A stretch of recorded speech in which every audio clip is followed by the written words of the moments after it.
Hi అండి, welcome to అమోఘం by Aparna. ఈరోజు మనం మీల్ మేకర్ పులావ్ ఎలా చేసుకోవాలో చూద్దామండి. ముందుగా నేను స్టవ్ మీద హాట్ వాటర్ పెట్టుకొని స్టవ్ ఆఫ్ చేసినాక మీల్ మేకర్ యాడ్ చేసుకుంటున్నానండి. 10 మినిట్స్ పాటు నానబెట్టుకుంటున్నాను మీల్ మేకర్ని వాటర్లో. రైస్ కూడా నానబెట్టుకున్నానండి. ఒక గ్లాస్కి 1.5 గ్లాసు వాటర్ యాడ్ చేసి ఒక 10 మినిట్స్ పాటు రైస్ కూడా నానబెట్టుకోవాలి మనం. ఇలా 10 మినిట్స్ పాటు మీల్ మేకర్ని నానబెట్టుకున్నాక బాగా వాటర్ అంతా స్క్వీజ్ చేసి డ్రైగా ఉండేలాగా చూసుకోవాలండి. నేను ఇక్కడ పక్కన ప్లేట్లో పెట్టుకున్నాను, ఒకసారి ఇక్కడ మీరు చూడవచ్చు. నెక్స్ట్ నేను కుక్కర్ పెట్టుకున్నానండి. ఇందులోకి 2 స్పూన్స్ గీ యాడ్ చేశానండి. ఒక 4 స్పూన్స్ దాకా ఆయిల్ యాడ్ చేశానండి. ఓన్లీ గీతో అయినా చేసుకోవచ్చు, ఓన్లీ ఆయిల్తో అయినా చేసుకోవచ్చు అండి. ఆయిల్ హీట్ అయిందండి. నేను ఇందులోకి మసాలా దినుసులు యాడ్ చేస్తున్నాను. ఒక 5-6 లవంగాలు యాడ్ చేశానండి. 7-8 మిరియాలు యాడ్ చేశాను. 3 యాలక్కాయలు యాడ్ చేశానండి. 4-5 దాల్చిన చెక్క యాడ్ చేశాను. ఒక 3 బిర్యానీ ఆకులు యాడ్ చేశానండి. అన్నిటినీ ఒక 1 మినిట్ పాటు బాగా ఫ్రై చేసుకోవాలండి. నెక్స్ట్ ఇందులోకి గ్రీన్ చిల్లీ యాడ్ చేశానండి. కరివేపాకు కూడా యాడ్ చేశానండి.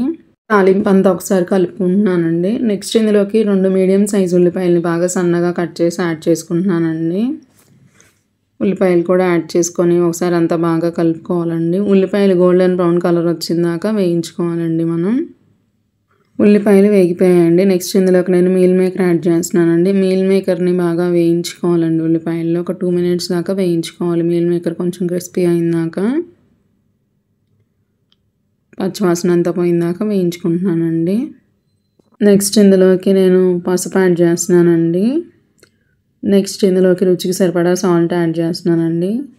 సాల్ట్ పసుపు వేసినాక బాగా కలుపుకోవాలండి meal మేకర్ని.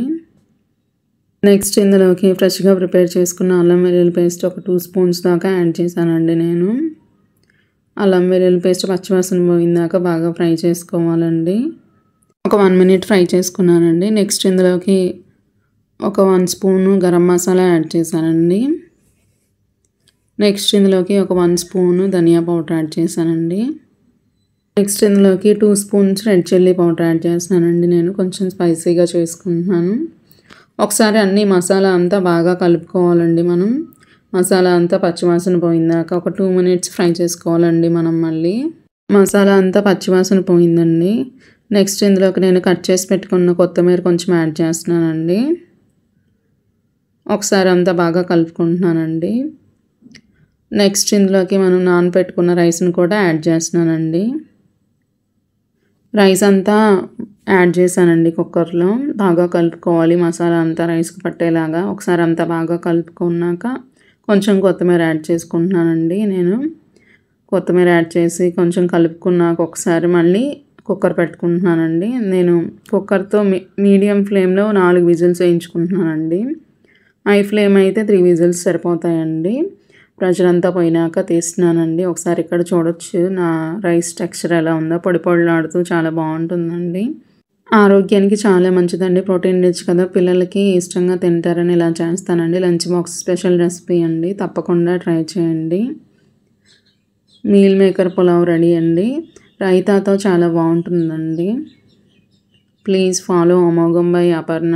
Like, share, subscribe. Thank you for watching us అండి.